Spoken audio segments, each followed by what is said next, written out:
Hey everyone! Sometimes we just have those days when it's really hard to come up with something original to say. Ultraman Z. Definitely one of the most, if not the most well-received Ultraman series in recent years. Surprisingly enough, the show doesn't have too many new kaiju or enemies. Instead, a large chunk of its kaiju were reused kaiju. The only original enemies from Ultraman Z were Gengarg, Alien Barossa, Grija Ryden, matsuborus, and Destrodos. In contrast to the previous series Ultraman Taiga, which had 7 new monsters. However, let's not let this discredit Ultraman Z, because its budget went to other parts of the show. Having an attack team means budget for the vehicles, and they had to make suits for Sevenger, King Joe Storage Custom, and Ultroid Zero.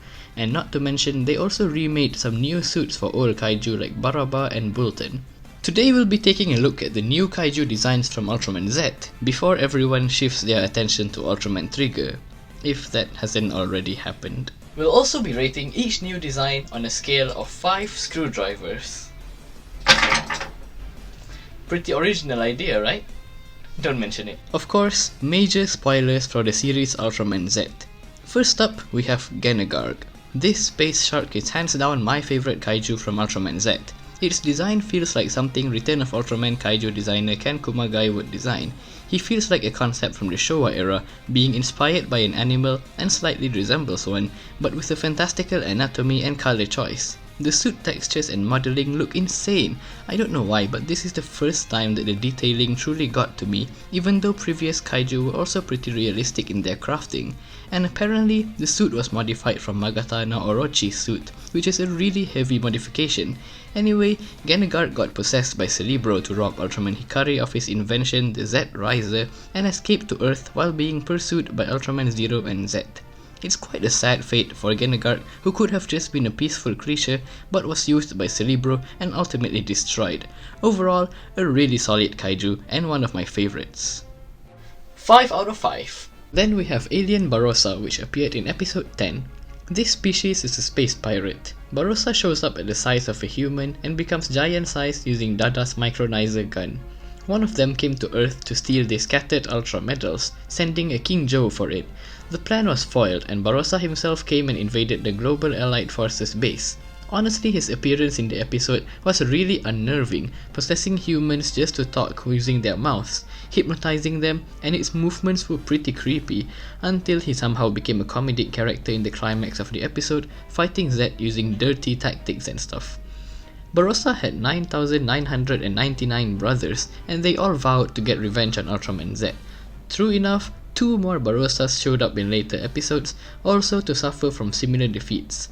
Alien Barossa's design looks to be inspired by hypnoticism, with the many swirls on its body, or his abilities came from the design. I quite like their design. The round eyes call back to aliens like Alien Baltan, and the gold parts make him look quite eye-catching. Although what I like the most about them is their use of weapons from various other villains from the past, like Zamshir's katana and Magma's saber.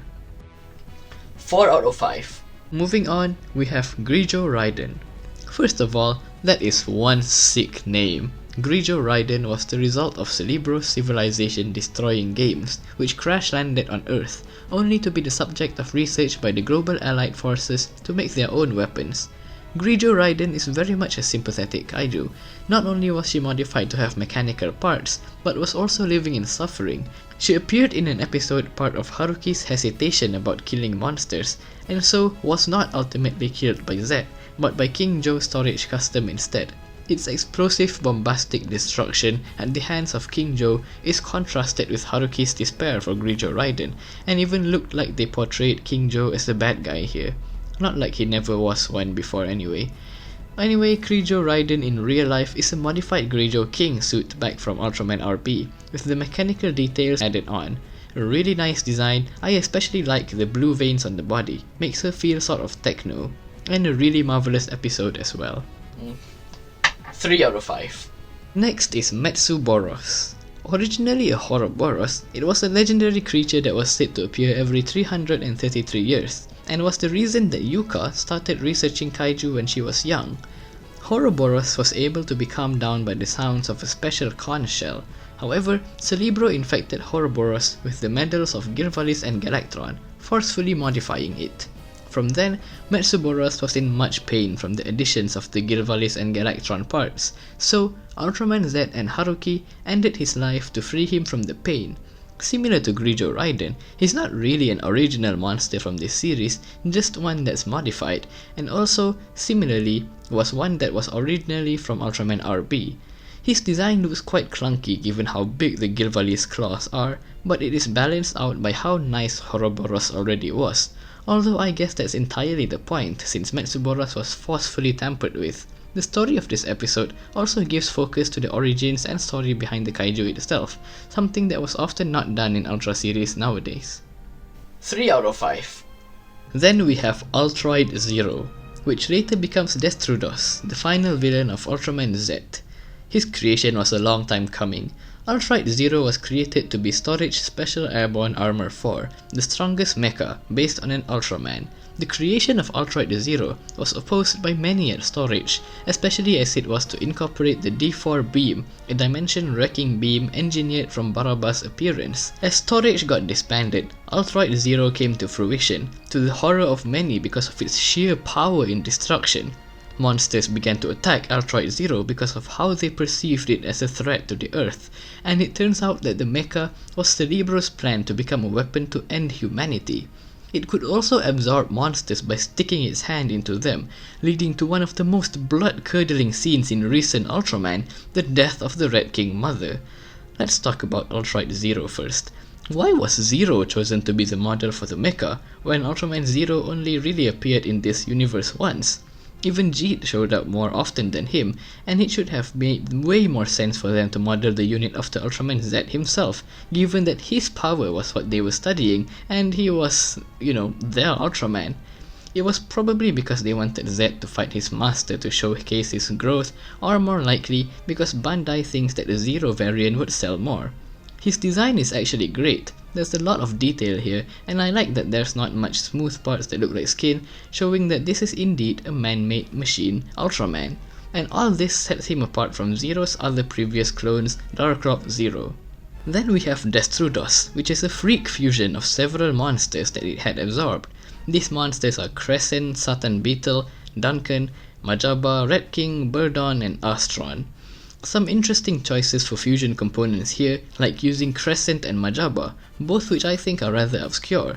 Destrodos is also terrifying, as it beat all of Ultraman Z's forms into submission and nearly killed both him and Haruki, and proceeded to ravage the Earth after that. It also still had Yoko, who was possessed by Cerebro in the cockpit, so stopping Destrodos was no easy task. Destrodos battled all of Storage robots, then Z Delta Rise Claw, and finally Z Original took him down with a final Zestium beam. Destrodos' design is haphazard. The Red King head is sticking out of its shoulder, there's asymmetrical things on its body, but again, that is the point, because it is a freak combination after all. I like the small details of Ultroid Zero's cracked visor on its body. It's only fitting that Ultraman Z's final kaiju is the antagonist's last creation, a combination of many kaiju, and is also a parallel to his godfather Ultraman Ace's final battle against Jumbo King, a combination kaiju made by the recurring villain Yapur. As a final monster, and Z's only other really original kaiju, Destrodos' design isn't that groundbreaking honestly, but scenario more than makes up for it. 4 out of 5. And as a bonus, Erimaki Teresdon. Erimaki means frilled in Japanese, and this is literally Teresdon modified with Jiras Frill by Cerebro. Random, but I'll take any attention to Jiras any day. And as another bonus, Tri-King, an incomplete version of 5 King with only the components of Gorza, Melba, and Superkov. Because the Z-Riser can only scan 3 metals in one go, this was formed first, before the other two components Reikubas and Gankyu were scanned. Tri-King honestly looks better because his hands are free, and it doesn't look like they tried to cram 2 other monsters in his design. And that's all of the original kaiju from Ultraman Z. I think this show isn't going to be one that's remembered by its kaiju, but one that's going to be remembered by the iconic Storage robots, especially Sevanger, and its fun characters. I don't mind not having many new enemies in this show, because it's clear where the budget and attention went, and it was a great creative decision indeed. Rumor says that we're getting way more new kaiju in Ultraman Trigger, so it's also nice to know that the creative at Tsuburaya aren't just complacent from the success of Z, and are still coming up with new ways to move forward. New ways to move forward, huh? Well, looks like I can't settle on screwdrivers now. From now on, I'll rank things on a scale of bubble wrap.